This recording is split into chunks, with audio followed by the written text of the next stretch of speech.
नियाली मौजीखंड स्थित अणु भेराइट स्टोर रे अग्निकांड 30 लाख टंकार सामग्री जलीगला।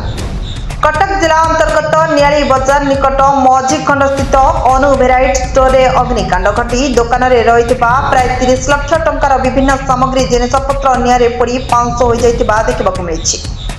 दुकान रे हठात निया जलुतिबार देखि स्थानीय लोक माने डाक पकाइबा सह नियाली दमकल बाहिनी को खबर देथिले। घटनास्थल में अग्निशम बाहिनी पहुंचवा बेलू दुकान में रही समस्त सामग्री जिनिसपत्र निआरे पड़ी नष्ट हो जाता। अग्निशम बाहिनी द्वारा निआ को लिभा जाइतिला।